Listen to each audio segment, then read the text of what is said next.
Let me tell you about a society which had bigger masjids than you had, which had bigger scholars than you had, which had bigger darulooms than you had. This was Muslim Spain.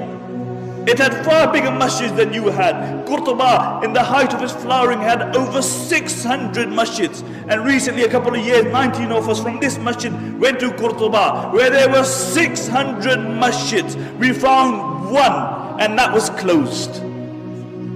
Why? What happened? Because these were people who forgot Allah, and Allah made them forget themselves. And you look at the scholars of Spain. Who were the scholars of Spain? There were the likes of Ibn Hazm, there were the likes of Imam Qurtubi, there were the likes of Ibn Abdul Barr, there were the thinkers like Ibn Sina, Ibn Rushd. These were people who were the backbone of Islamic learning.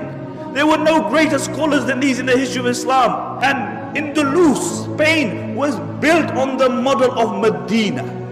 And as long as their focus remained on Medina, they flourished. But when their focus turned toward the dunya, then that same progressive society sank. Because the Muslims were not created for the dunya. The Muslims were not created for the dunya. The Muslims were created for the hereafter. We are Abdullah. We are the slaves of Allah subhanahu wa ta'ala. And the highest status that we can reach is that we remain the slaves of Allah subhanahu wa ta'ala. This very society, Spain, when their own people, their focus became the dunya, then every single person was concerned about himself. He was concerned about his own kursi. And the narrations mention that the rulers of Spain, what they would do, that the Muslims would actually make treaties with the Christians, and they would fight against their own Muslims. They would fight against their own Muslims. And really these were the Abu Righals of that time. And throughout history you will find Abu Righal. Do you know who Abu Righal was? Do you know who Abu Righal was? Abu Righal was a man who lived in Taif. And when Abraha, the Yemeni Christian governor, came to destroy the Kaaba, Abu Righal told him, look, I'll show you where the Kaaba is as long as you give me a few pounds. So Abraha agreed. When Abu Righal reached the outskirts of Makkah, he died. And what the Arabs would do, they would pelt his grave with stones, because he was a man who was ready to sell his religion and his people for $1 and a dime. And until today, the Arabs say, if they see a person of a deceptive nature, they say, "Who Abu Righal? He's Abu Righal." And these were the Abu Righals of that time. And one place after the other fell in Muslim Spain. One place after the other, until there was only one place left, and that was Granada. And Granada fell 50 years after the rest of Spain. Until Abu Muhammad, he drew a treaty with the Christians on the condition that he would allow them to take over, on the condition that they would not persecute the Muslims, that they would not forcefully convert the Muslims, that they would not remove the Muslims from their post. And when the Christians came in, the first thing they did, they reneged on their promise. And when they entered the Alhambra Palace, have you seen the Alhambra Palace?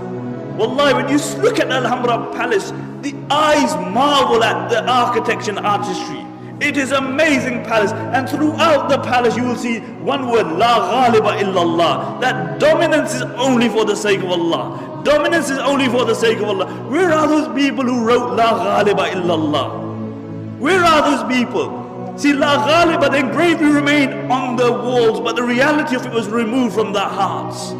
And the reality is that the Alhambra Palace, to a great degree, encompasses the decline of the Muslim Ummah, whilst the mud hut in which Umar ibn Khattab radiallahu anh lived embodies the spirit of Islam.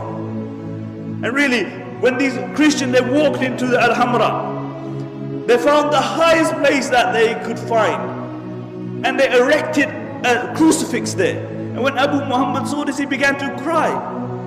He began to cry, and his mother rebuked him. She said, "Why are you crying like a woman when you couldn't defend it like a man?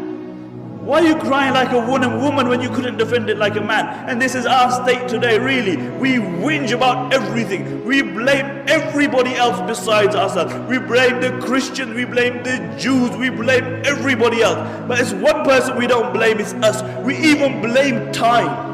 The zamana yesai. As the Arabic poet says, he said, "Na'ibu zamanana wal aibu fina wa ma li zamanina aibun siwana." He said, we find fault in time, but the reality is that the fault lies within us. And if there was any one fault in time, it is that it has to carry the likes of me and you. That's the only fault with time. لا تكونوا كالذين نسوا الله فأنساهم أنفسهم. Do not be like those who forgot Allah and Allah made them forget themselves.